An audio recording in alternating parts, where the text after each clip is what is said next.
Vegas, baby. And, just very fittingly, as we are back, another edition of Kevin's Corner, a man who is fresh off a trip to the city of sin is joining us. It's a big one Sunday. Colts and Raiders, Allegiant Stadium, the palace that is out there, 4 o'clock kick.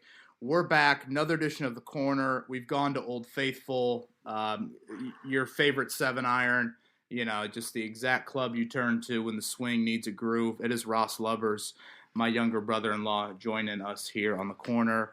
Ross, good afternoon. Good afternoon. Thanks for having me back. Excited to be here with your listeners. You've had some great fill-ins with your brother Ryan and Mark these last few weeks. Hopefully Chris is feeling a little bit better, but happy to fill in and hope we can keep your fans engaged here for the next hour or so. I love it.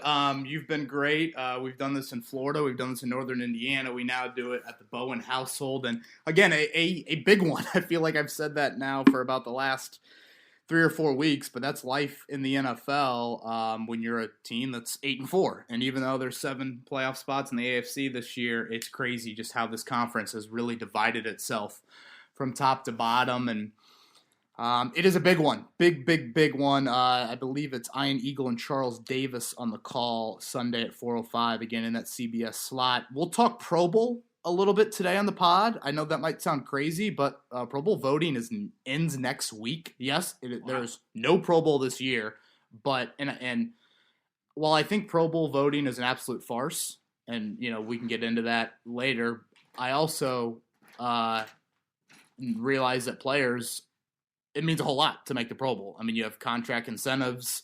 It's a big deal to these guys. So yes, while the game itself and the voting makes me laugh and sometimes cry, it's still a big deal. So I want to go over that a little bit. A lot of Twitter questions we didn't get to on Monday, so we will get back to those as well. And then 3 keys for the Colts and Raiders. 3-point favorite last I saw. I think it's at 2.5 now. 2.5, down to 2.5. Ross is our bookie here for Kevin's Corner, so all DMs to him for any insight there. I do think we had a question this week. We got a few gambling questions today, which I love. Yeah, Ross has got the itch, so let's get into it, man. Cool. So, like you said, that time of year, Pro Bowl voting. We're going to go through 2 categories here, those that you think will make it or should make it, and then those that might likely get snubbed and won't make it. So let's start with those that you think will make it on the roster. Yeah, pretty obvious after last week, DeForest Buckner. I thought he was pretty candid as well, meeting the media earlier in the week, talking about how he was asymptomatic, which we all know with that 10-day absence, and his wife couldn't be more happy to get him out of the house saw that. After watching him during that Tennessee game. And, imagine how mad he is watching Derrick Henry do what he did. And, I know I said it a little bit on Monday, but, man, it's just I'm not sure I've seen an athlete the size of DeForest Buckner really in quite some time. I mean, 6'7", 300, and yet he moves for 60 minutes. Mm-hmm. Like, watch that dude play in the fourth quarter. He's moving at a different gear. He's moving like Kenny Moore moves. I selfishly, I was glad to see him get some, actual padded stats and just like getting sacks. He has so many quarterback hits this year, but to get a couple sacks on that resume is key to like win these awards and get to a Pro Bowl and be all pro, because unfortunately I do think there's a bias against the Indianapolis Colts just because the lack of primetime games and all of that. But Quinnen Williams, Chris Jones, DeForest Buckner, to me it's not very hard. He is a definite Pro Bowler. He's just one of those guys too that makes people around him better, which sometimes will get missed in Pro Bowl voting. Right. Because he doesn't have those stats that you just alluded to. And all year long, it's just a clear absence when he's not on the field. For sure. And, like, those stats mean, arguably even more. But it's just tough for, like, when you get into the voting aspect of things, sometimes, unfortunately, all people look at is, like, sacks, tackle for loss. Sure. And then move on. Mm-hmm. Like, so it's kind of hard to know the full story. We know it, but it's good for DeForest. Only 1 Pro Bowl to his name so far, which, again, is another crime. But he is a slam dunk lock and should be this year. Another man who probably should have more Pro Bowls to his name, and one that the listeners know you love, Kenny Moore. Yeah, it's a shame last year. You guys know full well what I think. I think it's big for guys like Buckner and Moore, maybe even Justin Houston, Ross, that like they showed up so well last week, and as you get into this December aspect to it, Kenny Moore, not the most eye-popping stats, but he just makes plays in multiple ways. Open field tackles, his ability to blitz, pressure quarterbacks, and the interception he had on Brandon Cooks was I still don't know how he made that interception, to be honest with you, on Sunday. So he deserves it. I don't even think he was an alternate last year, which I remember when I heard that, I was like, man, I cover this team, which means I'm very objective, but I want to throw something against the wall. Yeah. How are people not acknowledging what Kenny Moore is doing? So he is in the will make it category as well. Awesome. One man that hasn't had the year we expected, but probably will make it just on his resume and merit alone, Quentin Nelson. Yeah, and again, when Nelson has done his first 2 seasons is he's played at a Hall of Fame level, but that doesn't all of a sudden mean that a drop in play, and he shouldn't be a Pro Bowler. He's taken a step back, and really I think Darius Leonard falls in this category. Neither of them have played at, gold jacket first ballot, which is absurd that's the sort of standard they put out there the first 2 years, but absurd. They did. Absurd. Yes, very. Yeah. I still think, when you look at the guards around the AFC, Quentin Nelson's one of the 3 best. Mm-hmm. So, if you look at his pass protection unit, it's still been really, really good. And yes, Phillip Rivers has helped out that unit. But I think that helps Nelson out. And you've gotten to the point now with Nelson and even Leonard, is name recognition is going to start to be there. So, even if people just are filling out a ballot and don't even look at anything in depth wise, Nelson's going to make it. Mm-hmm. And so I think he deserves it. Again, not as break the glass, Shaquille O'Neal slam dunk, but he still deserves it. Definitely a lot of recency bias in the Indianapolis market with Quentin and Darius Leonard, who's also on this list of people that you think should and will make it. I'll be honest, Ross. I went a little bit back and forth about Leonard being a slam dunk. He's got 2 sacks, 5 tackles for loss, and 1 forced turnover.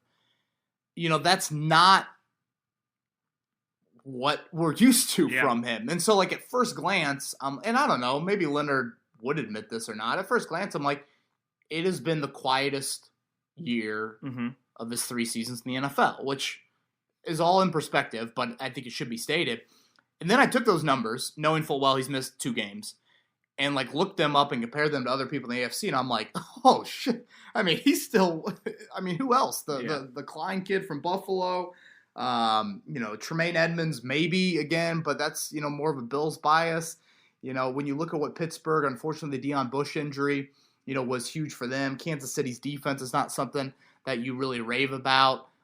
Most of the linebackers are outside guys. Mm-hmm. So when you think off-ball linebackers in the inside, Darius Leonard still deserves to be a Pro Bowler. Mm-hmm. Now, linebacker voting can be a bit odd. Again, Leonard saw that firsthand his rookie year when he wasn't a Pro Bowler, which is the biggest crime in the history of Pro Bowl voting. But I did end up sliding him into this category of, kind of definites for me and someone that if one of these 4 don't make it, Buckner, Moore, Nelson, Leonard, that is an issue. So I consider 4 guys locks in my mind to make it.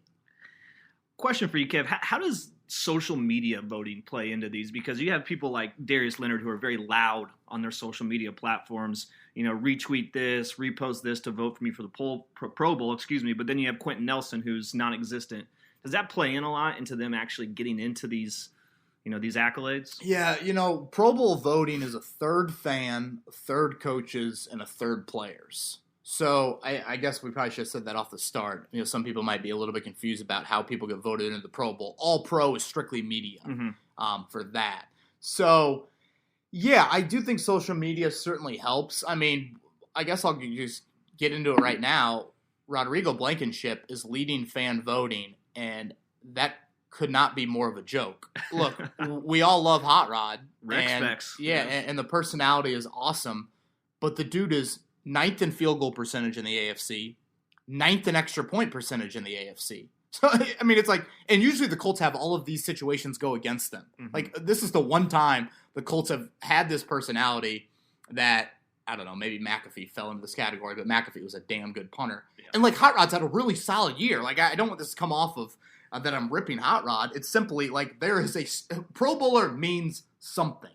Justin Tucker, for those of you that maybe bet on the Ravens last night and, I don't know, needed more points, I don't know why you would need more than they scored, but yes, Justin Tucker showed he was human on 1 kick, but the dude falls out of bed and he's a Pro Bowler. Mm-hmm. So, that's where you get into some of these, issues of like, okay, the fans will vote Hot Rod in. Every coach and every player knows Justin Tucker is the best kicker in the AFC, and there's several kickers you'd put into the Pro Bowl ahead of Hot Rod. I will say this. I think it's incredibly awkward for teams, Ross, that like have to promote players to the Pro Bowl. And like, there's some people in the building, player-wise, that are like, why aren't you promoting me to the Pro Bowl? And the social media team wants to be like, well, you have 1 sack and you have 1 tackle for loss, and that ranks 57th in the NFL. And yet, like, the other 2 guys in the position room, are getting the social media pub. Yeah. That's like a little bit awkward there for teams and whatnot, and that's why you see the teams promote so many people, which it can get a bit exhausting. So yeah, Hot Rod's got SEC country behind him too. That's a great point, which I'm sure is helping a lot in fan voting. No, that's a really, really good point.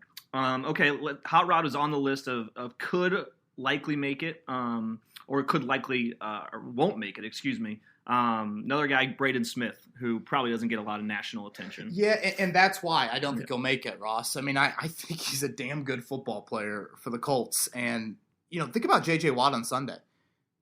Where did you notice Watt making plays? It wasn't really opposite Braden Smith. It was, when they put him over on Jazz Green, or, when somehow the Colts were like, yeah, Jack Doyle, he's going to block J.J. Watt one-on-one. That's just that's not going to be a win. It's Braden Smith, to me, deserves this sort of honor. Again, he won't get it, and part of the reason, too, with offensive linemen, and I probably should double-check this, but I'm 90% sure, you just vote 3 tackles in. It's not like you vote a right tackle into the game and, it's not like all pro. 2 left tackles. Right. This is just kind of, you group the tackles, you group the guards together. Well, they're probably just going to vote, 3 left tackles into the game or something like that. So I think Braden Smith falls on the deserving but not enough attention. Therefore, he won't be a Pro Bowler.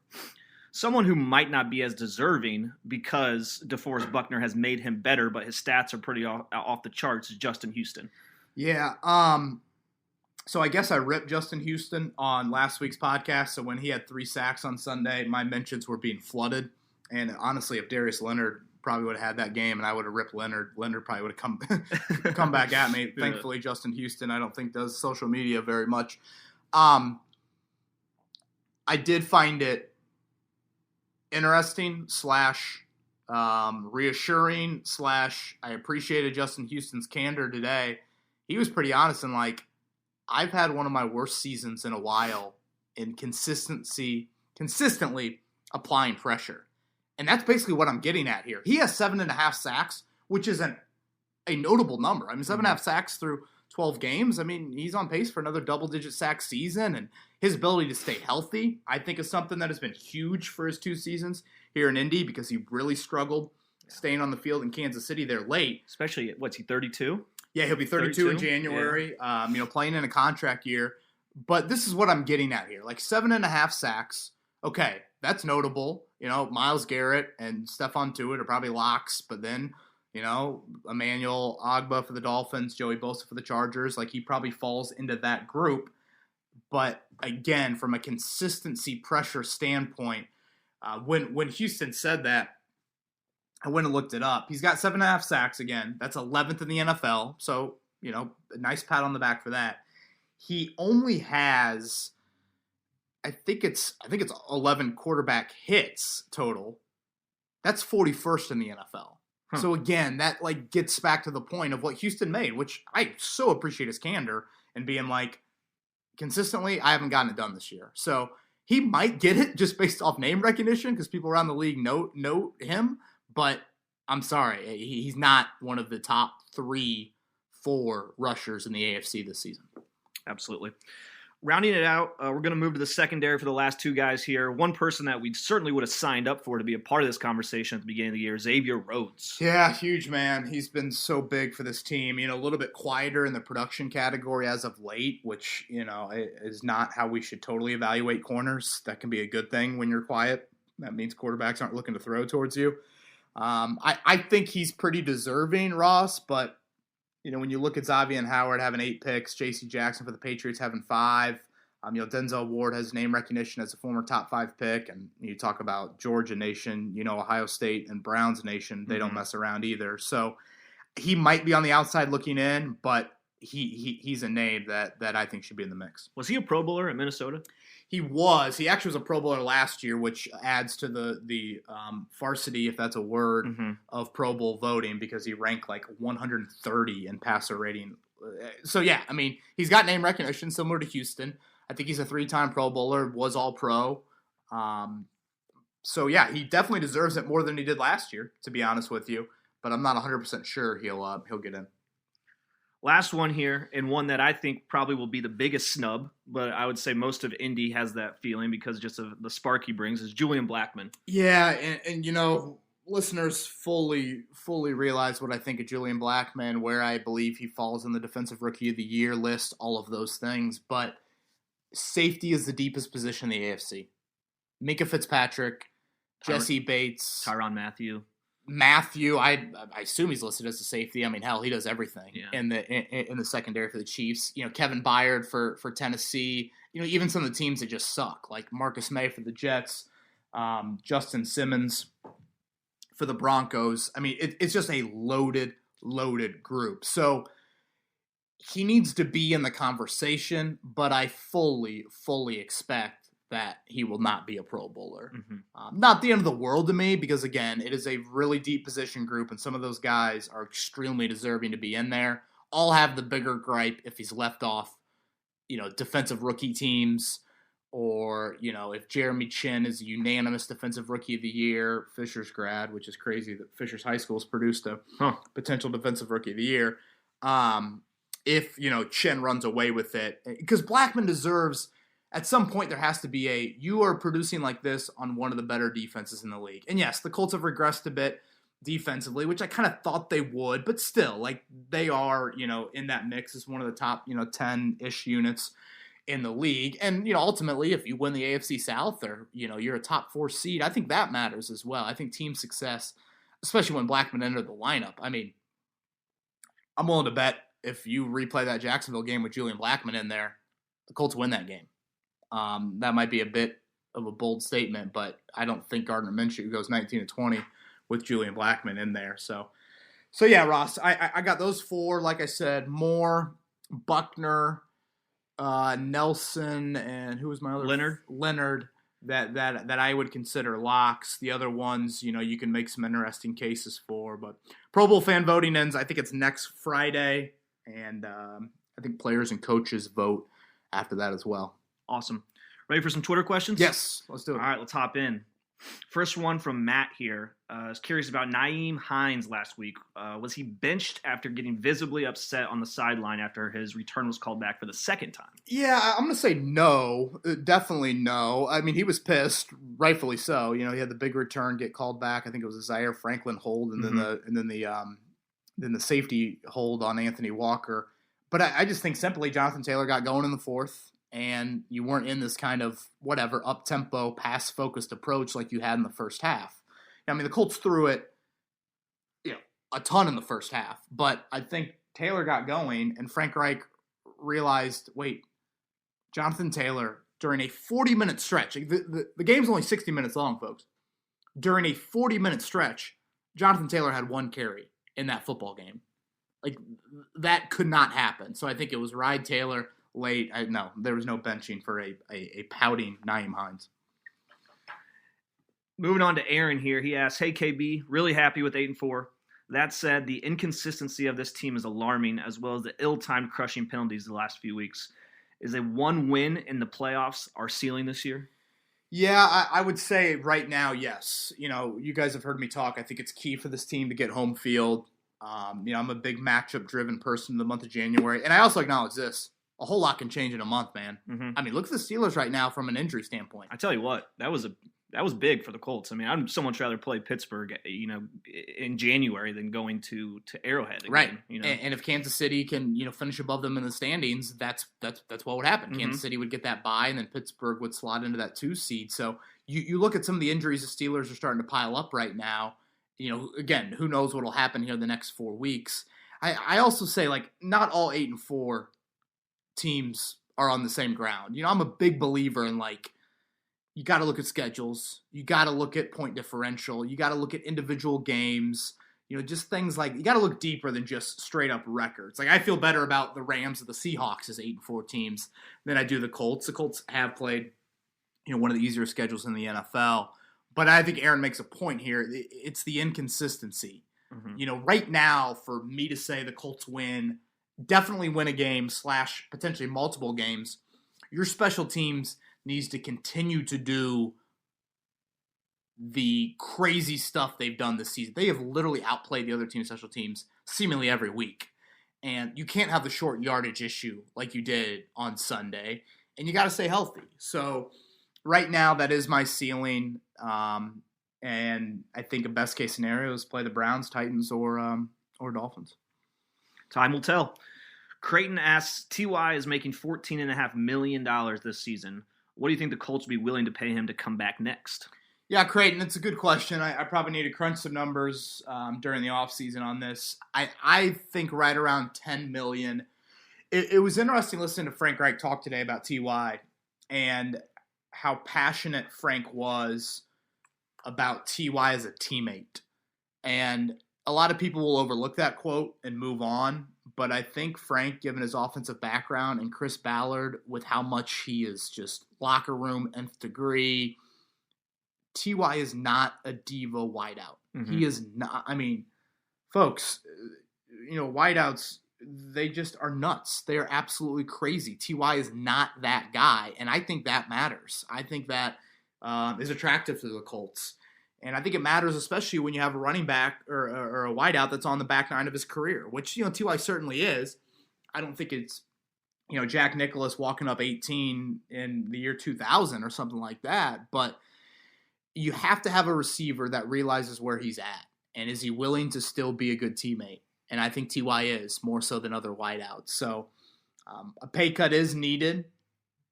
But, yeah, I'm not slamming that door shut. And I know it's a fine line between T.Y.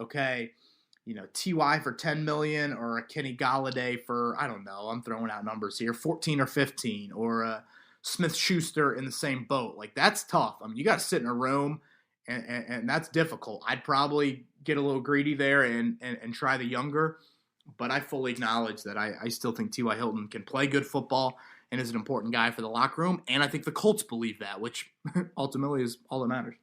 Would just love to see him end his career in Indy. Yeah, agree. I mean, trust me. You know me. Yeah. I love sentimental. I love storybook. I love Hollywood. Robert Mathis curtain call. All that stuff. Ian Book doing the curtain call on Saturday against Syracuse. Got me getting a little emotional. Which please don't tell Maddie that.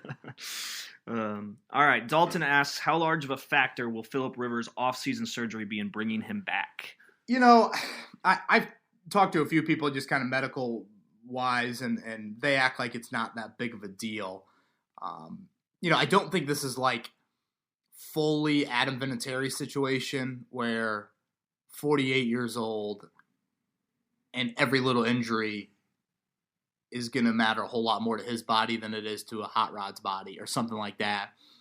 Now, I will say that Father Time has literally caught up to everyone, and you wonder if / when Rivers is ever going to hit that wall. I mean, the dude's incredible for how much he's played, but just look at the play he got hurt on. I mean, he is attempting a block and literally, looks like Rosie Bowe trying to, find her passy in pitch black. And all of a sudden, that toe has caused him to miss 3 straight Wednesday practices. And now he needs surgery. And we obviously laugh at it, but in all seriousness, what happens when, the dude gets seriously hit on a play? That's where I think I wonder a little bit. So, Dalton, to answer your question, I don't think it'll be a deciding factor. I still think he'll be brought back, but I don't know. Maybe it's a couple $1 million, as crazy as that sounds. I don't know. Maybe it's something along those lines. But unless he takes a total drop-off right now, I can't see it impacting things too much. I will say this, and I thought Rich Gannon pointed out pretty well on Sunday. I mean, you watch the Colts lately, it's not a lot of 5-7 step, let's get Rivers to the top of the drop and him fling it. So the Raiders have a terrible pass rush, so it might not matter this week. But, when you play, if Costanzo's going to miss more time and you need Chaz Green in the game, how much does this passing game get scaled back? Because, Rivers got rid of the ball faster than anybody in the NFL on Sunday, and there's a reason for that. And one is injury to him, and one is injury to the left tackle. So that is just some honest conversations that probably need to be had. Absolutely. Going to Jake's question here. Jake asks, this game, meaning the Texans game last week, was a loss in dang near every category, but a win is a win, and we'll take that. Is it time to scrap the running back by committee and use only Jonathan Taylor and Nyheim Hines? Jordan Wilkins was awful, in his opinion. Yeah, Jake. I don't know about Wilkins being awful, but his numbers weren't great. Yeah, it probably is pretty close to that. If I'm dividing up carries, and for all the fantasy people out there getting ready to play the playoffs, for those that care, which I know you all do, Kevin Bowen 0 for 2 in both of his fantasy leagues. No shock there. I don't know if I won a single game in our Kevin's Corner fantasy league, so I don't know. I think I maybe beat Chris Presley. That was about it. Anyways, Taylor, 18, Ross, 18 to 20 carries. The Raiders are not a good run defense team. I think it's an area that you can exploit a bit. And so that is something that I would like to see on Sunday. I still want Hines to get the double-digit touches. So what's that? Handful of carries, handful of catches? Mm-hmm. Okay, that's good with me. What are you up to? 25 carries at that point, 23 carries. That's probably the sweet spot. Maybe Wilkins for a couple of carries. If Wilkins gets one series a half, it's not the end of the world. I don't necessarily love it, but and trust me, if you listen to a December 9th Kevin's Corner, a November 9th Kevin's Corner, October 9th, you will have heard me say different things about the running back rotation throughout the season. That is life in the NFL for over half the NFL teams with how they handle that running back room. Like, things happen over the course of a season. Guys get hot. Guys don't, develop quite as much as you would. Trent Richardson experiments. Wow. Oh, geez. Okay. That's not working. Here's Boom Herron. Here's, R.I.P. Zerlon Tipton. Like, it's crazy how things can evolve. And I think right now, with what Jonathan Taylor has given you the last 6 quarters of him on the football field, he is the lead back for this football team. And honestly, it would be a big mistake by Frank Reich and company if they didn't treat him like that on Sunday. 4 weeks ago, we were talking about Wilkins being the starter. Now we're talking about him being benched. And again, deservedly so. Yeah. I mean, there was merit for that. There was reason for that. But things happen over the course of the season. And Jonathan Taylor, credit to him and credit to the staff. You guys have heard me talk about it before. Nyheim Hines dropped so many punts that first preseason. And people were acting like he might get cut. Mm-hmm. But yet Nyheim Hines' character and willing to bounce back from that, it sounds so cliche, but that will not define my career, all that. Like, that's true. And what you heard about Jonathan Taylor at Wisconsin is, the team plane lands from Columbus, and he's not going to, whatever, the sports or the Kilroys of Madison. He's going to the ice bath, mm-hmm. which there's a high character element in a guy that certainly realized he needed to make some improvements. I think the coaching staff has done a nice job playing to his strengths as well, and he deserves it right now. Agreed. Going to Dara, I think it's pronounced Dara. Yeah, D-A. He's from Ireland. Okay, Dara from Ireland, across the pond. If the season ends today, who would make All-Pro? In his opinion, DeForest Buckner, Hot Rod, have a good chance of making first team. Interesting, the Hot Rod in there. And then Julian Blackmon, Xavier Rhodes, and Kenny Moore might also be in the running. Over under 7.5 years before we go to Ireland to play golf. Under. Wow. That sounds awesome. Please, yes. Depends on how many kids you have. Yeah, well, and geez, you too. Come on now. All right, Derek, I love you, and I appreciate your questions. Hot Rod making first-team All-Pro, that would be one of the biggest jokes in the history of the All-Pro. You've heard me talk about that, so I'll move on already. Buckner, good chance, I think. Chris Jones and Quinnen Williams, let's not ignore it. They've had some good seasons. So now, again, I think team success should matter a little bit when you're talking All-Pro. So I think maybe that's the difference between a Buckner over a Quinnen Williams, something like that. Kenny Moore and Xavier Rhodes are interesting to me. You guys heard me talk about Julian Blackmon and those safeties. So I think it might be difficult there. But, as far as All-Pro, I'd probably rank them Buckner, Moore,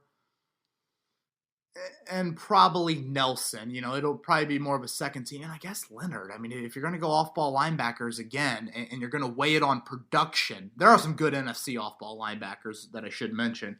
That also plays into the difference in All-Pro. But, yeah, I mean, literally, if Hot Rod makes All-Pro, Colleen Bowen is picking the All-Pro team and is, likes him because her son wears glasses and so does Hot Rod. Mm-hmm.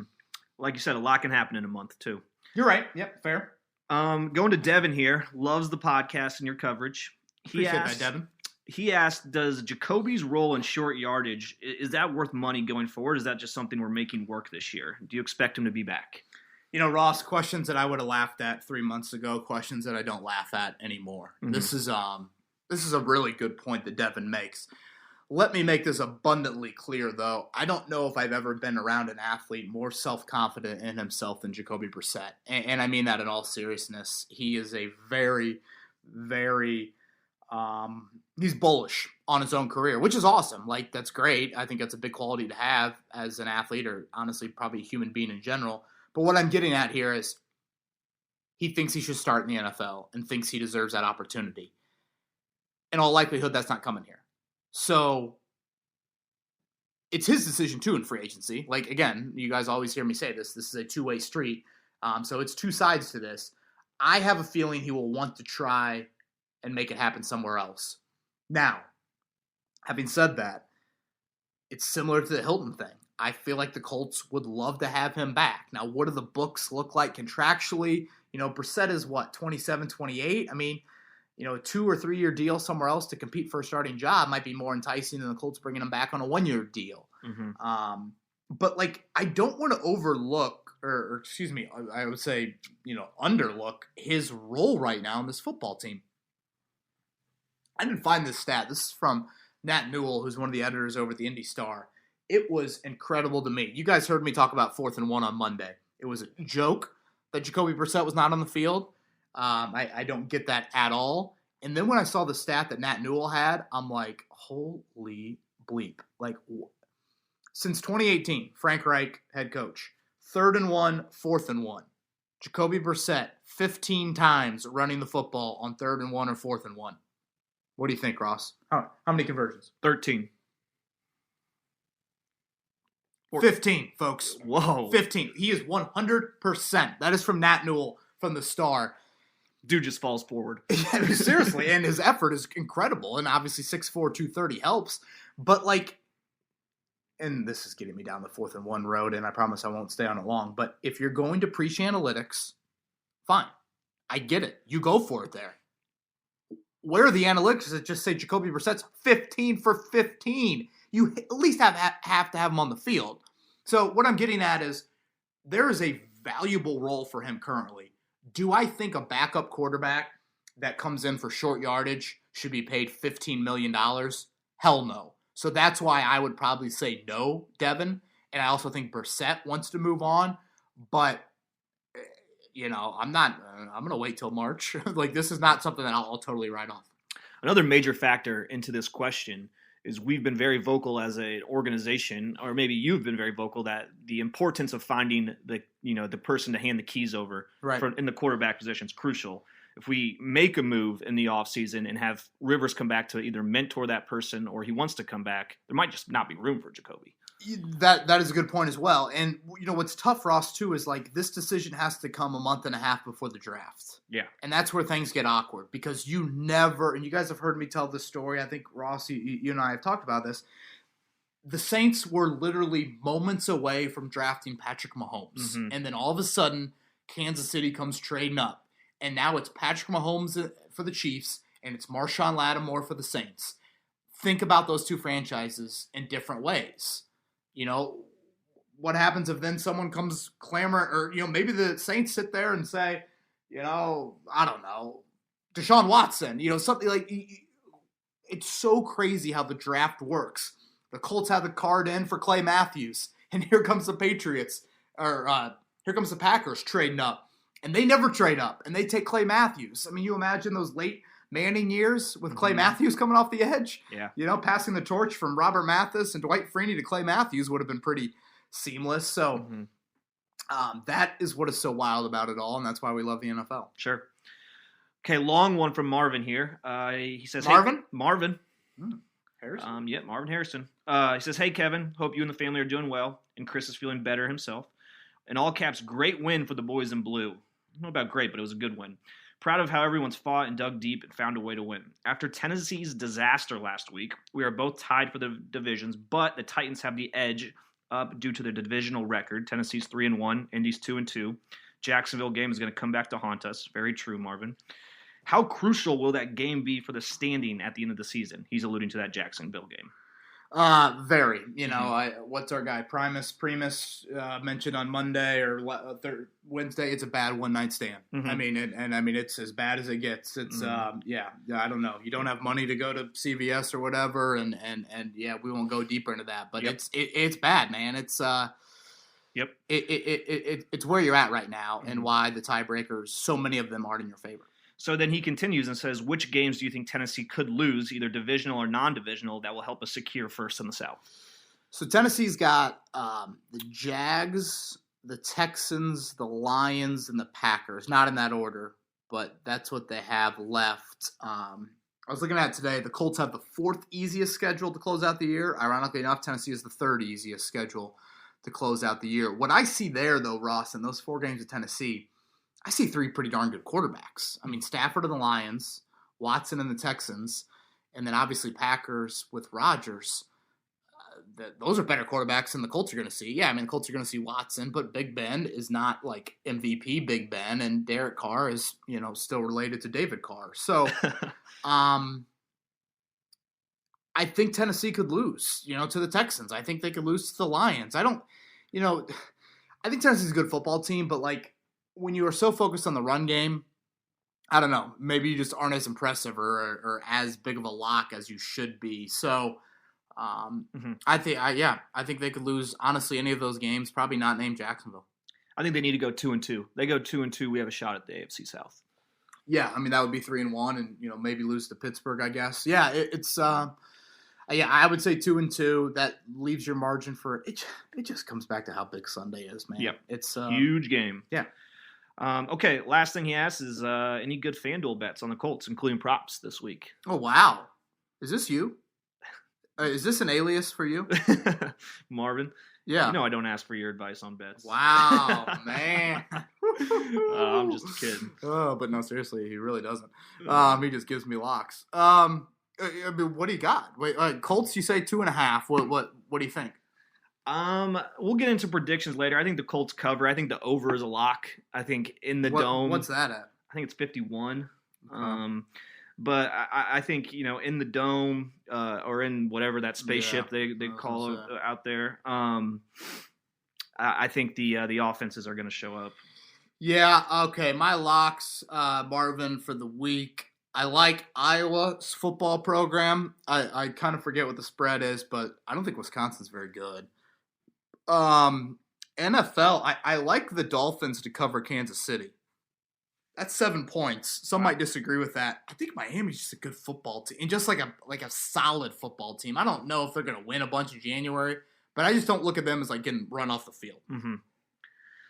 Alrighty. Chris asks, how do we feel about Eberflus, the head coach? You got any locks? You got to give Marvin a lock. I did give him a lock. The over. Colts over. He asked for locks in the Colts game. Right. Marvin, I'm saying go heavy.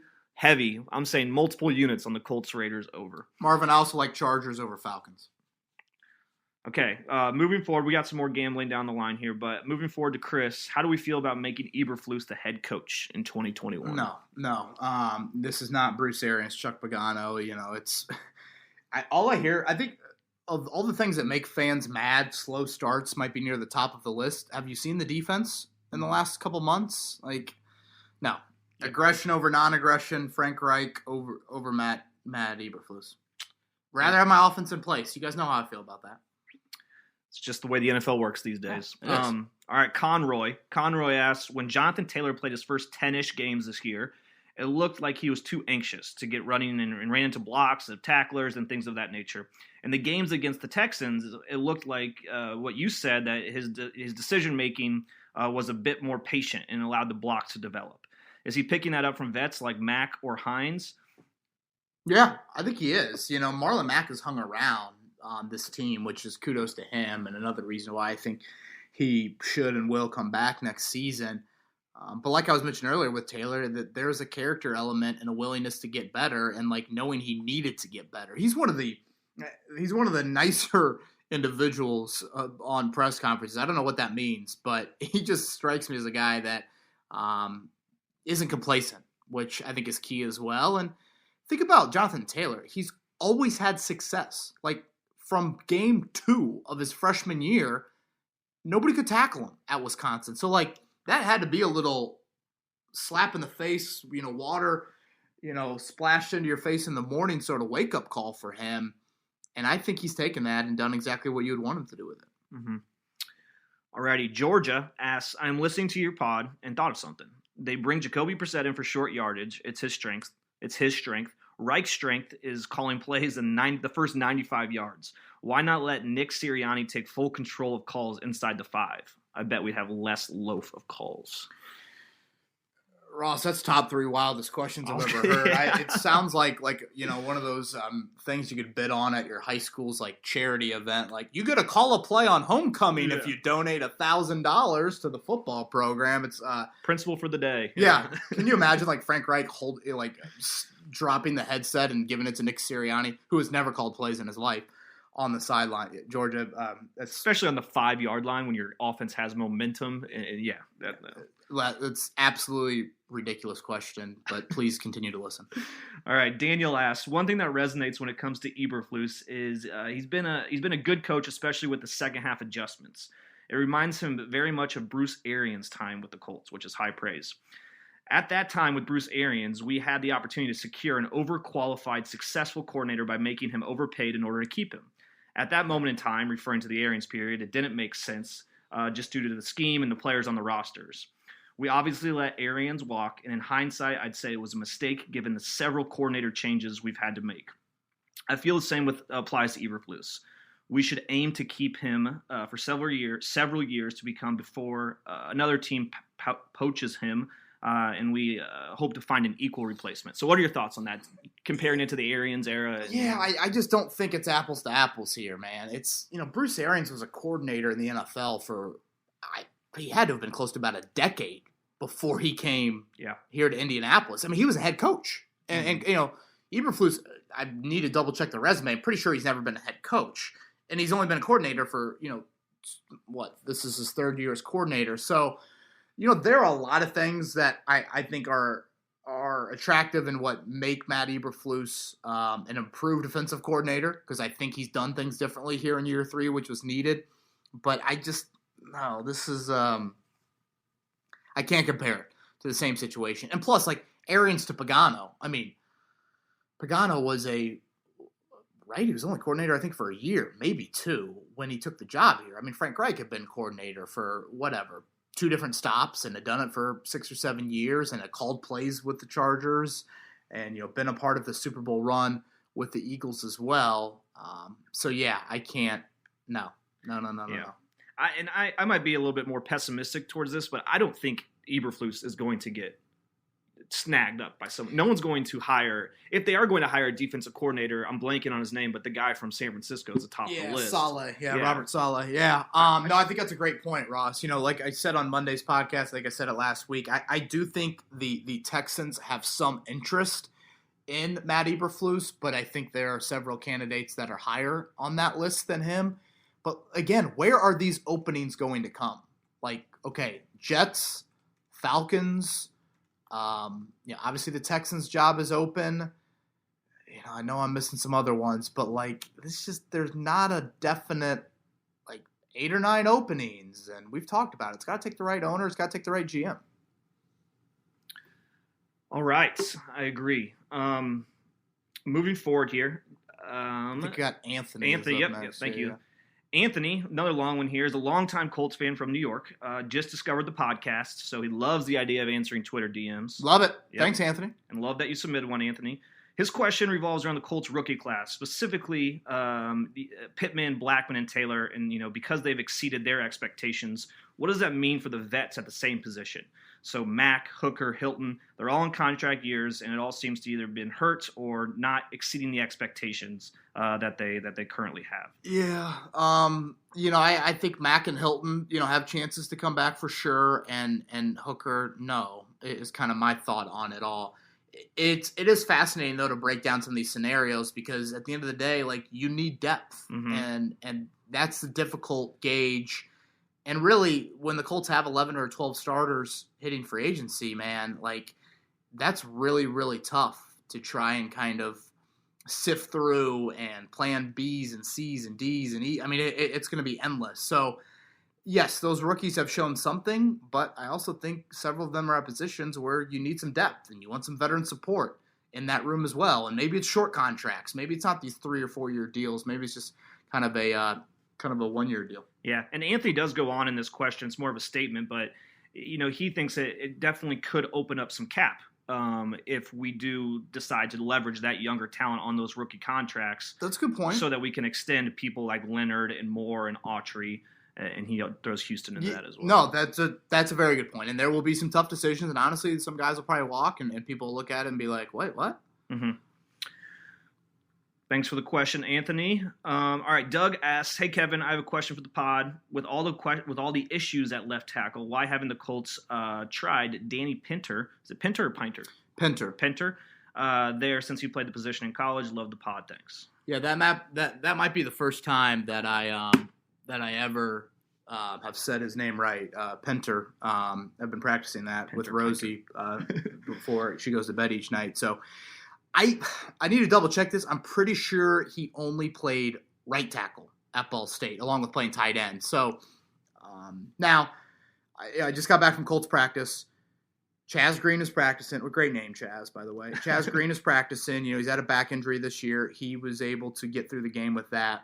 So I'd assume Chaz Green is your starter at left tackle. Emergency situation. Part of me thinks, what about Nelson out to left tackle?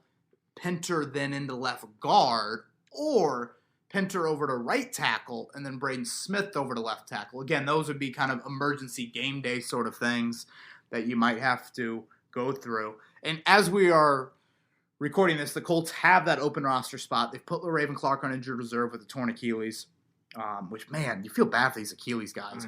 First off, just an awful injury. Secondly, all 3 of them in contract years. Yeah. Clark, Hooker, and Marlon Mack. So, yeah, you feel bad for him. But I expect them to bring in an offensive lineman. The problem is the protocol, I think, is 6 days long. So that offensive lineman that you bring in probably won't practice much, if at all. And so, how willing or open are you to have that guy dressing for you on game day? And an undrafted free agent is the only tackle right now in the practice squad, and that's Carter O'Donnell. So, again, Chaz Green, a lot of help, and just be glad that the Raiders aren't a good pass rush team. And we'll see how far Costanzo is away as well. Again, didn't practice on Wednesday. My gut says he misses one more, but I don't know that for sure. And knock on wood, there's no more injuries there. Oh, yeah, for sure. I mean, that is one where we talk about, whoever asked that question earlier about ceiling for this team. A healthy Anthony Costanzo, that raises that ceiling. I mean, that sounds obvious, but, like, it was interesting listening to Nyheim Hines and even Nick Sirianni talking about this. Like, they maybe help Anthony Costanzo 2 or 3 times a game. Maybe.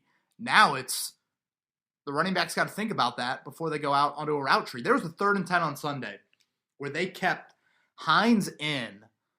It might have been the one where he whiffed on it, honestly. And they kept Pittman in to chip Watt at the bottom of the screen. So, that meant Braden Smith. So think about that. You're chipping with Pittman. You're leaving Hines in. It's 3rd and 10, and you have 3 people out on a route tree, and your quarterback has a hurt toe. Like, that's just kind of where you are right now as an offense when you get behind the chains and you get into obvious passing situations. You talked about this last week, but it's just striking to me the Colts record with and without Costanzo. It is it's wild. Anthony Costanzo should get double the contract that the Colts give him. It's incredible, man. Moving on here, this guy's got Roman numerals in his name. MCM, I think that's 24. I think you're right. Yep. So the only time I looked at who played in Super Bowl 24. Do you know? Oh gosh, no. What's your memory of the test? Boy, Cowboys Steelers. I don't know. That's a great. I'll look Chargers 49ers. I was gonna say it's probably the Joe Montana era. Yeah. Okay. So MCM24 asked, I just bet my friend $200 that the Colts will beat the Raiders this week. Whew, that's a hefty bet. Man. That's a hefty unit there, MCM. Boy, talk about a friend. Yeah, I was gonna say that might divide the friendship. Yeah. After watching us almost blow the game against the Texans, did I make a wise decision?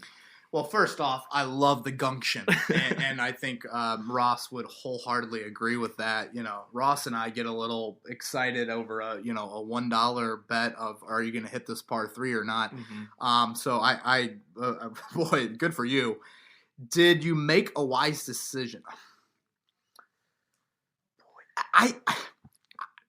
Are the Raiders any good? I was just going to say it depends on which Raiders team shows up. And we'll talk about this a little bit when we get to the Raiders outlook, but they just play on two sides of the fence. You have the Raiders who get smashed by, the Falcons. Right. And then you have the Raiders that, take it down to the wire with the Chiefs, beat the Chiefs. Yeah. I mean, they have beat the Browns, the Saints, and the Chiefs. Yeah. If this was a BCS, we'd be like, oh my gosh, those quality wins deserve, I guess if it was March Madness, deserve the number 1 seed. But yet, the last 2 weeks, I'm willing to say they look like the worst team in the NFL. Yeah, I mean, they shouldn't have lost to the Jets. Should have. They should have lost to the Right. Jets. That was the most insane defensive play call I've ever seen by Greg Williams. And, like I said, they got smoked by the Falcons, and they, got beat by the Patriots earlier this year, which... I don't know if it was a wise bet. Yeah, I'll say this: if you got those funds, that's good for the blood flow, Yeah. and during the winter it keeps you warm inside. So, good luck Sunday at 4:05. Yeah, and you get even money with your friend, which you won it on DraftKings or FanDuel. That's a great point. All right, Brian asks, "Hey man, I live in Tampa and never miss a pod." Love that. Appreciate Thank you, that, Brian. Thanks for the great coverage. Question for the show: can we make a historic compensation for DeForest Buckner? That's a good one. He goes on to relate DeForest Buckner to Warren Sapp for his pass rush from the defensive tackle spot, part John Randall for his motor and leadership, and part Charles Haley for his body type. So that's high praise, he knows, but can tell you how impressed he's been to see what DeForest has done. Brian, that's a terrific question. Please send in more. I'll go back to what I said earlier. That body type is so unique. I find myself every single day when I'm out at Colts practice, I am in awe of how big DeForest Buckner is. And I've been covering the Colts now for pretty much a decade, and I also have been in, many NBA locker rooms. The size of athletes don't typically I don't walk away in awe, but just Buckner dwarfing everybody else in that defensive line room is so unique. And then he is not a stiff athlete. And I think that's what's impressive to me because, when you say, body type, yes, Haley, but when I think of elite defensive tackles, and this is, by the way, this is a great build your player that you've labeled out here. Mm-hmm. I think of Sapp, I think of Aaron Donald, I think of shorter, stouter guys that have been really effective. I don't think of 6'7", 300, but that is what Buckner is. And I'll never forget going back and watching the Super Bowl and watching Buckner in the fourth quarter of that game against that offense, making plays sideline to sideline. And that really resonated with me think about it. You haven't played in 2 weeks. Some people would say, well, that means you're well rested. I think it's more of, what's your wind like in the Super Bowl? I mean, think about the pressure and just your nerves in that game. And in the fourth quarter, what do you like? And he's making sideline to sideline plays. So, yep. There's a reason, Brian, that he was a top 10 pick. I feel like we forget that as well. San Francisco clearly saw a whole lot with him to draft him that high. I think the comp that you laid out is really, really good. And yep. Yeah, boy. So he kind of ties a bow on it with the question, you've been covering the Colts for a decade. Does he remind you of anyone when you watch him play? No one you've seen before? No one. I mean, literally, if you're going to pick the worst position in Colts history, I would probably argue defensive tackle is there. And I know it's not a flattering comment, but it's just reality. Mm-hmm. They have not had good defensive tackle play at any sort of rate compared to other positions. But no, there is No, he's Daniel Adongo's size, or I'm trying to think of just people that are as tall and long and look as freakish as him, but yet, run sub 5 seconds in the 40, and probably the motor, is the most impressive. Like, I mean, think about it. Growing up, you all had the big fat kid on the team that would play 3 snaps and then he'd get tired and have to come out, or you just couldn't hold his own in the interior. Mm-hmm. And Buckner's playing like 90% of the snaps each week, 85% of the snaps each week, which is absurd. Yep. All right, Jay asks our token QB question of the week. He says, hey Kevin, how much do you think Ballard is willing to give up in a trade for a QB? And who do you think they will like in this draft? Or do you think they'll trade for a veteran QB like Stafford, Carr, or please don't do this, Colts, Carson Wentz? Oh boy, I think Wentz is such a polarizing figure in Colts fans' minds. I think Wentz is honestly one of the more intriguing guys of that group, but you know that I'm team draft with it all. This is something we'll get into more in the offseason. I think trading up more than trading for a vet. But I will stress this a lot over the next 4-ish months. You've got to meet Chris Ballard's standards.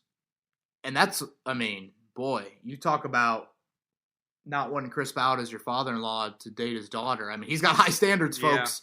Yeah. And DeForest Buckner reached those standards, but there's not many players that reach his standards.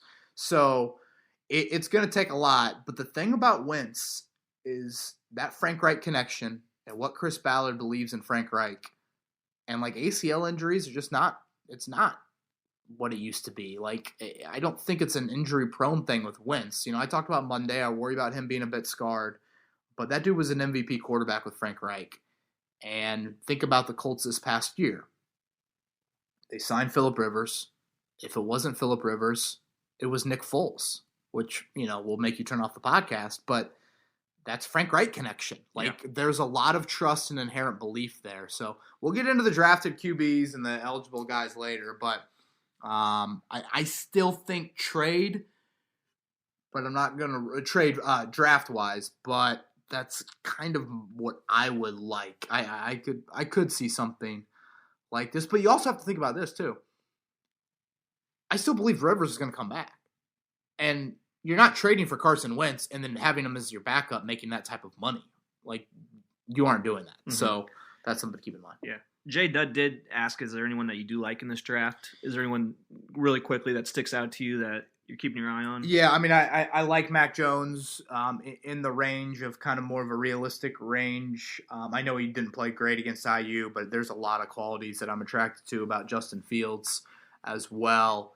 I would like to see Zach Wilson on a few more bigger stages. The Coastal Carolina game, there were some moments. A great bet on Coastal Carolina, by the way, yep. Ross. I know, that was your call. I know. I felt good about that on a day when I was 1-4 in college football picks. Those are some of the guys. But man, we need conference championship games. We need bowl games. Yep. I need to see these guys on some of these bigger stages. Totally agree.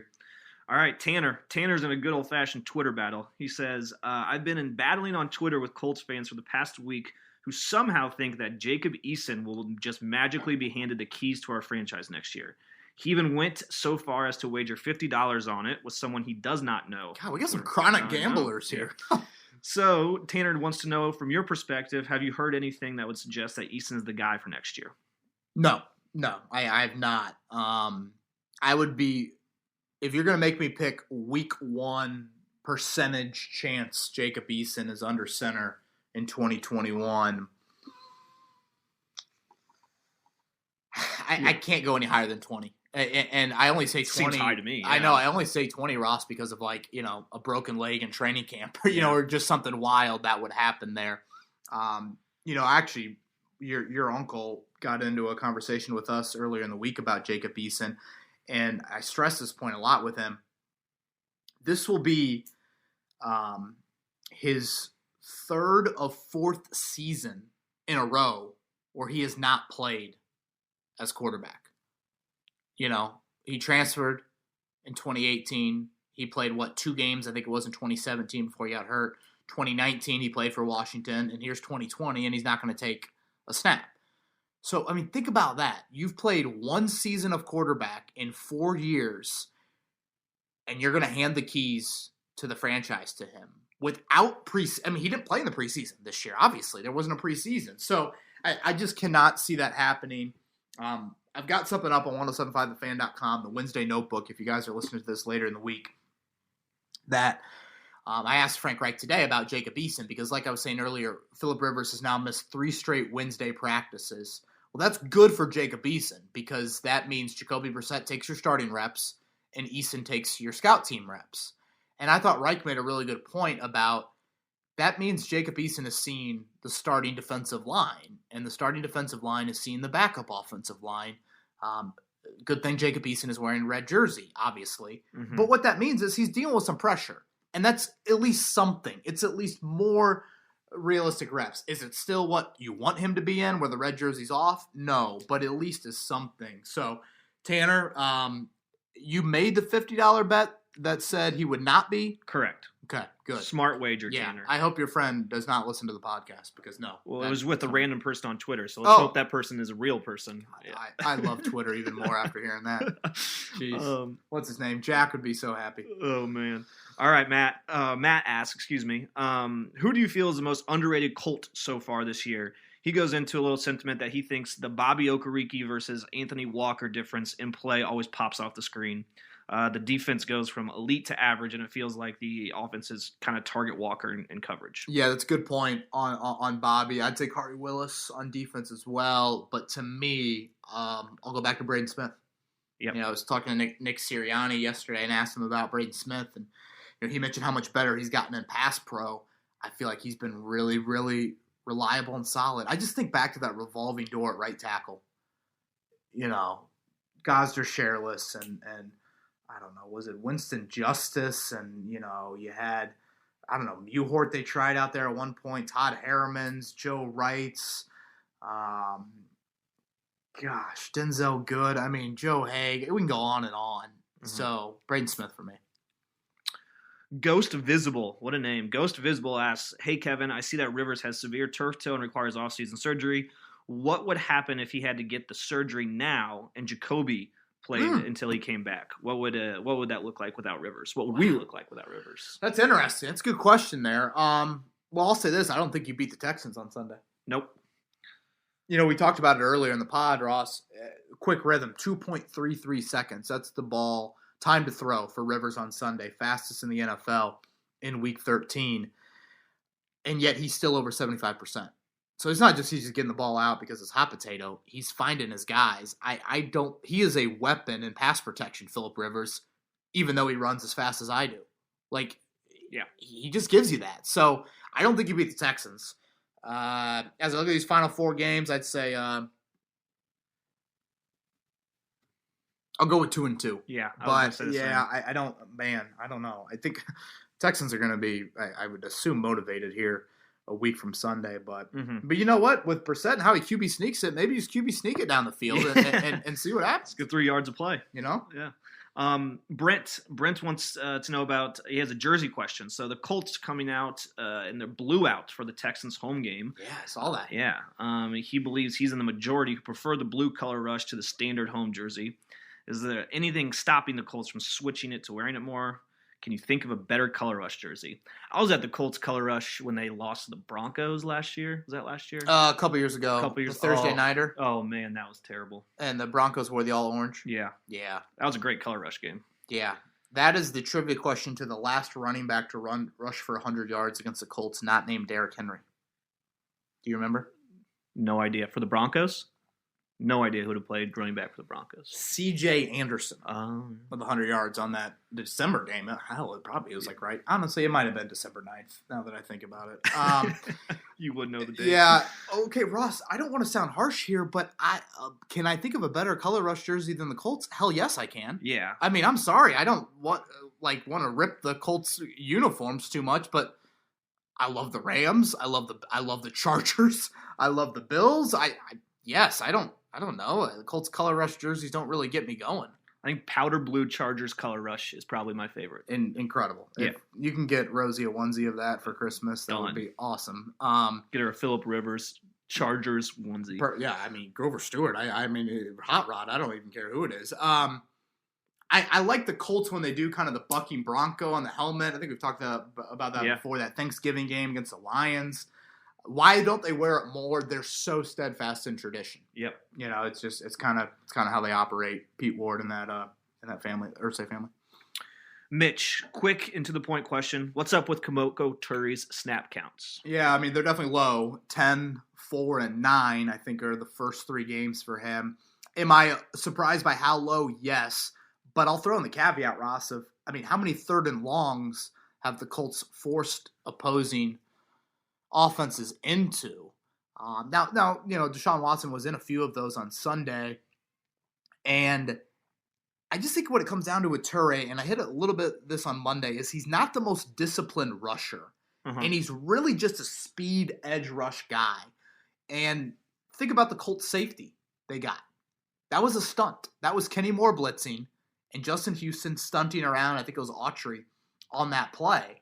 So, like, they're very schematic in how they look at their rush lanes and games. You know, rush games is kind of the phrase they use a lot. So, yeah, it's down, but I'm not stunned by it. Having said that, I would like to see it increase a little bit more. It's got to be right situations for the Colts to do that. And I just think if Toure, that's his fastball. If he had developed a couple other pitches, that would only improve the fastball. Yep. And I think that's key for this team doing a little bit more in January. Agreed. Wyatt, up next here. Wyatt recognizes that mobile QBs seem to need less offensive line help. So since the Colts have the offensive line, is it easier for us to go after a guy who isn't as shifty in the pocket, say someone like Sam Darnold or a guy like Jacob Eason, and then go offensive tackle with their first pick this upcoming year?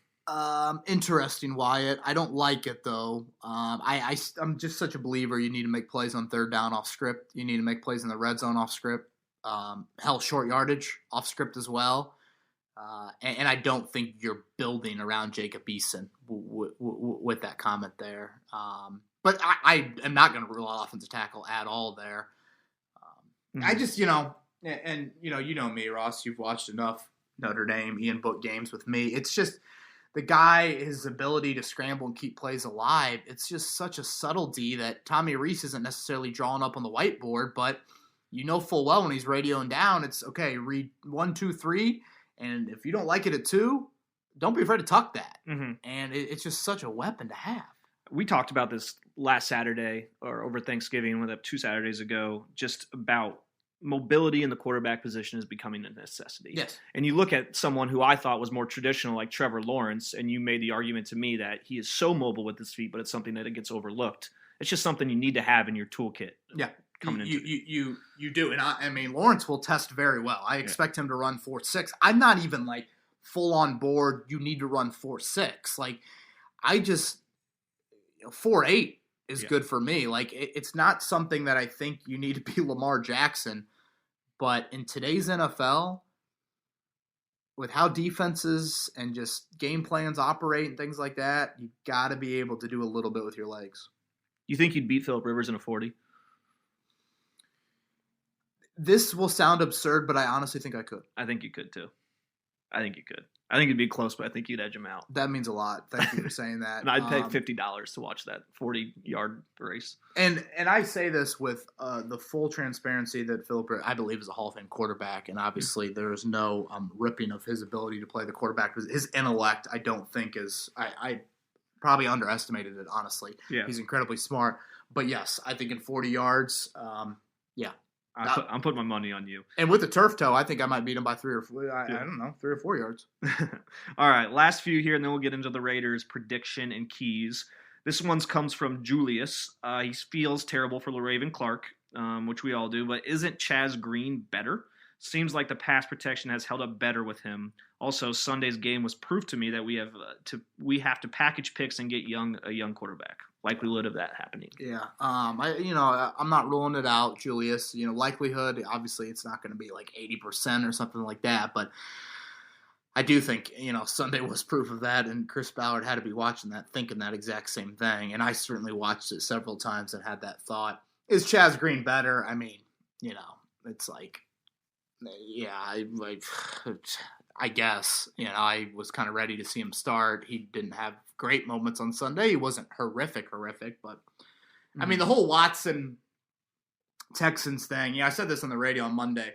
The Colts love to put someone in the Ring of Honor. They need to put Bill O'Brien into their own Ring of Honor, the Colts, That would be because hilarious. they need to thank him for the inability for Houston to properly build around one of the more dynamic players in the NFL.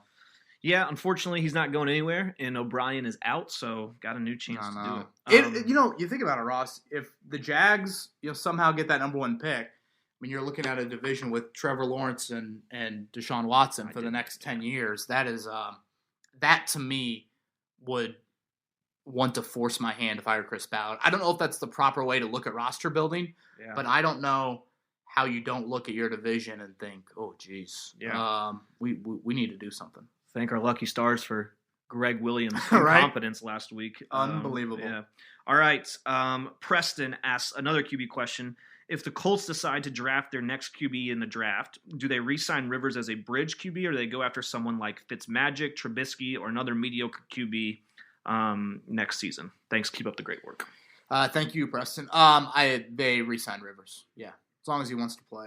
Rivers says he loves Indy. He says Monday, Tuesday, he's on pickup, drop-off duty with the kids from school. They do Chick-fil-A Tuesday, coming home. He picks them up Friday. He's got them up there, I think, in the Westfield School District. And he's loving life. He says he doesn't love that he has to shut the door in the winter. Now he just can't leave it open, which, welcome to the northern hemisphere or whatever you want to call it. But yeah, I think it's a re-sign Rivers. I agree. All right, last question here from P. King. How much would you give up to make Deshaun Watson a Colt? Asking for a friend. Oh, I mean, I'd give up the entire draft next year. I would. Yeah. What I love about Watson too is just I think it's a lot more than just his physical natural gifts. I think there's a lot more to him as a professional that I like a lot. Yeah.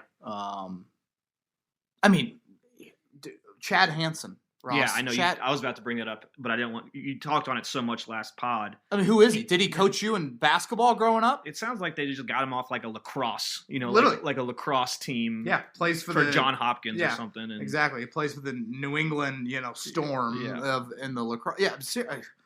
Yeah.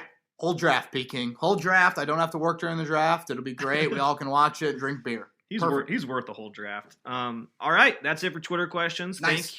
Thank you guys for studying those in. Yeah, appreciate that. I know there are a few that I kind of left in the can, more long term. We always try to throw in the bigger picture, long term stuff at the end, but we'll get back into them Monday as usual. All right, massive week. We talked about it earlier. Huge week, as every week will be down the stretch here. Let's get into some 3 keys for the game coming up here. Yeah, the first one's be the bully. I think you've gotten bullied by the Raiders the last 2 times you've faced them. You've ironically faced them each of the last 2 years. They are a massive football team, particularly on the offensive line. And, it's kind of funny. I had this down as a key, and then I asked Philip Rivers just kind of takeaways from playing the Raiders, and he mentioned the same thing about just how big they are, which is, again, kind of funny from Rivers, who's 6'5", 240, to say that. Having said that, they struggle with the pass rush. And one interesting little tidbit on their staff, their defensive line coach is Rod Marinelli. And I think most of our listeners will at least recognize that name. But the Colts connection there is Rod Marinelli is pretty much the mentor to Matt Eberflus. And Rod Marinelli was in Chicago with Chris Ballard. So the trickle-down effect, think about that. You would think he knows pretty much everything that Matt Eberflus does defensively. I also think that they've had some success against the Colts as of late, offensively. And Gruden kind of grew up in this defense as well. He's more of an offensive coach, certainly, but still, those Tampa teams, played a variation of that. So I think that's something to watch. Second key is disrupt the timing. Carr gets it out pretty fast as well. Frank Reich mentioned this earlier in the week, and I didn't believe him at first, but now I've gone back and looked at the numbers, and I kind of agree with it. I thought it was just typical, coach speak on a Monday. Joey Molinaro doing his great video of, every coach knowing they're going to blow out the team, but they act like they're the Super Bowl champs on a Monday. Derek Carr's having a really good season. It's borderline as good as the MVP year he was having until Trent Cole broke his leg on Christmas Eve forgot about that. In 2016. Carr has fumbled the most of any quarterback in the league this season, 11, which stands out to me because he gets the ball out so quick. So I think you need to try and take advantage of that. Darren Waller is the best tight end maybe in the NFL this season. Not named Kelsey, probably. Yeah, I mean, he's been a flat-out stud, and I would say the difference between him and Kelsey is just he doesn't have Tyreek Hill and McCole Hardman around. Like, he is the guy for them. So when I say disrupt timing, a lot of it is taking away Waller early on. And then lastly, and you guys heard me talk about this on Monday, and it's just kind of a general key for the last 4 weeks, it's being a more consistent football team, and that's both sides of the ball. When you look at the Colts offensively and defensively, I said it earlier in the week, I couldn't remember the last time they've truly had a 60-minute effort. Probably the Lions I would now throw in there. I thought maybe Vikings, Jets. The more I think about it, for the vast majority of that game against the Lions, they had a few shaky moments, and the Leonard fumble in the third quarter was huge in that game. But I'd throw that in there. But I just think it's such a monumental game. If you can be consistent, not only is that going to get you a huge win, I think it'll say a lot about potentially doing something in the month of January. Totally. So yeah, those are my 3 keys. Little stat here for you. Oh, look at you! Little stat here. Wow. From a first half perspective, 4 out of the 5 Raiders losses they were down going into the half. 6 out of the 7 wins they were leading going into the half. Interesting. So, fast start is absolutely required against this Raiders team. On my Instagram Live at halftime this Sunday, I might need to mention that. Yep. It sounds like there. Ross Lovers, folks, he just doesn't work for Leslie. He does a lot more for our listeners out there. I'm going to put you on the spot first. Prediction time. Let's hear it. You said 2.5-point favorite. Mm-hmm. I'm going to go Colts win 34-24. I think we take it to them. You're going high scoring there. Yep. I love the over.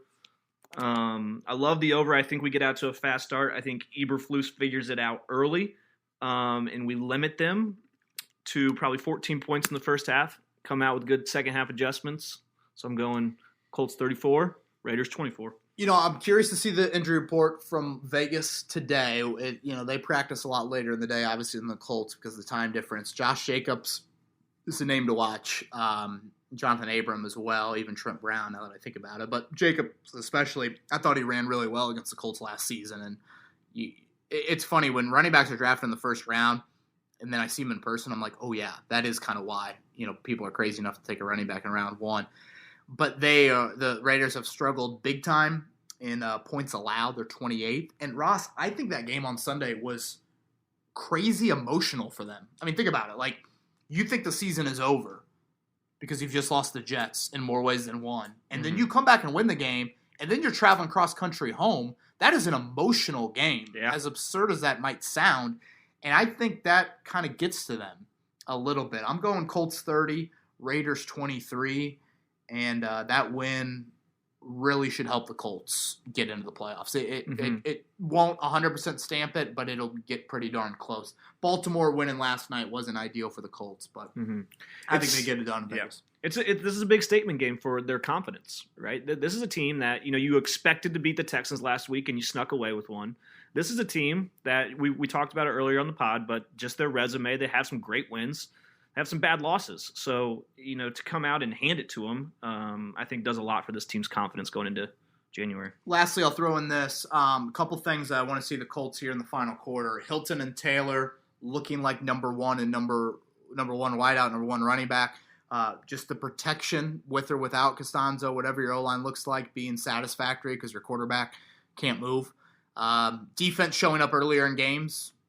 It's regressed to kind of a number 9-10 unit, which I thought would happen, but again, can you get back to being, 6 or 7, something like that? And then lastly, just finishing games better. And that's probably more on the offense than anything, but I would throw that in there as well. Ross, I appreciate it, brother. Of course. It was a lot of fun. Always happy to fill in here, and I'm excited that Chris will be back with you next week. Chris will be back next week. This will not be the last podcast Ross Lovers and I do during the month of December. We will be spending some family time together, so you will hear Ross again. If you hate it, if you love it, send in the YouTube comments. He's got tough skin. He can handle it. Give me all the feedback. Folks, have a great weekend. Enjoy it, and we'll talk to you Monday recapping Colts and the Raiders. Go Horse.